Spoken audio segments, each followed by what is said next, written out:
Imran Khan, Prime Minister of the Islamic Republic of Pakistan.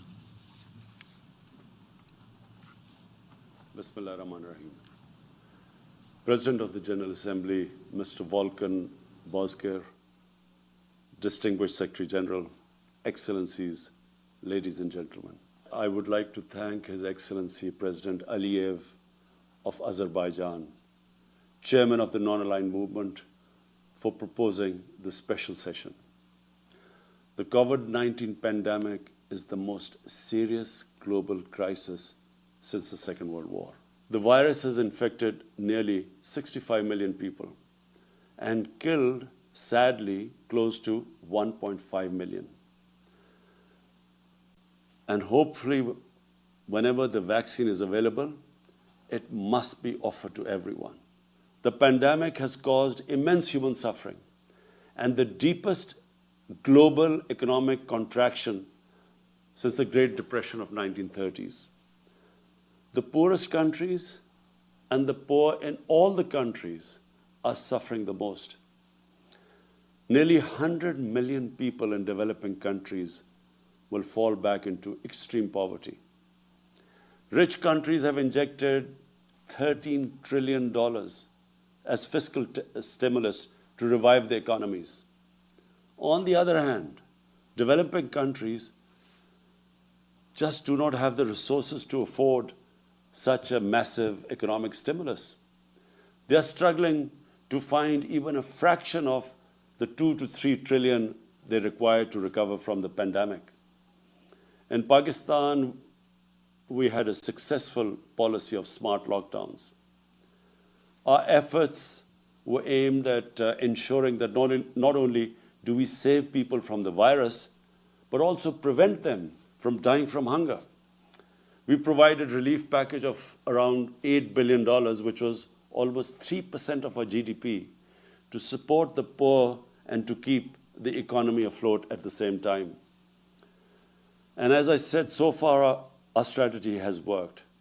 But now we are confronted with a far more aggressive second wave of the virus.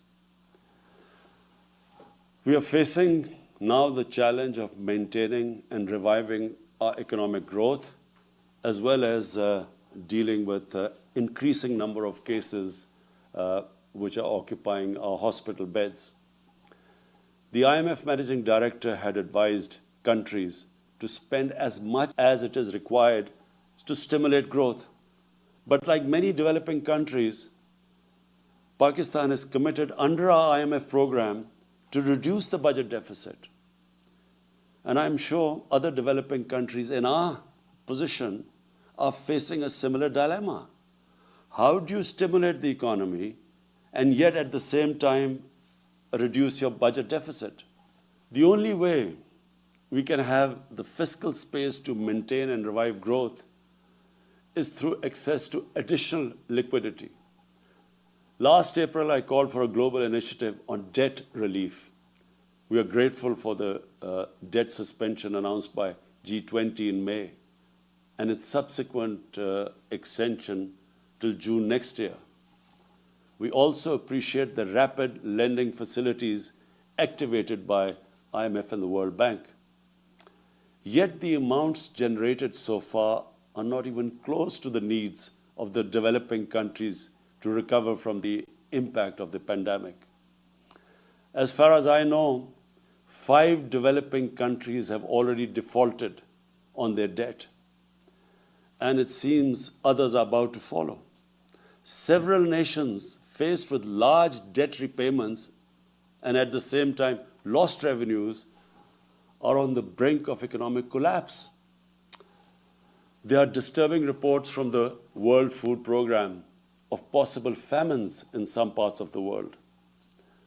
The financing for development discussions initiated by Secretary General and the Prime Minister of Canada and Jamaica have identified hundreds of options to financially support the developing countries. We hope that this process culminates in some concrete action soon. There is a need to reform the international financial architecture, build an inclusive and equitable debt management mechanism, construct a democratic, SDG-focused trading system, and install a fair international tax regime. If economic collapse is to be averted in a number of developing countries due to the COVID-19, the international community must identify and implement some key priority actions. I would like to propose a 10-point agenda for urgent action. 1. Debt suspension till the end of the pandemic for low-income and most stressed countries. 2. Cancellation of debt of least developed countries. 3.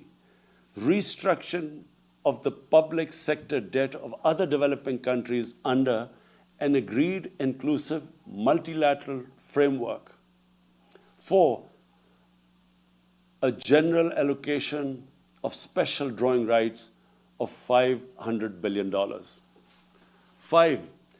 Expanded concessional financing to low-income countries through multilateral development banks. 6.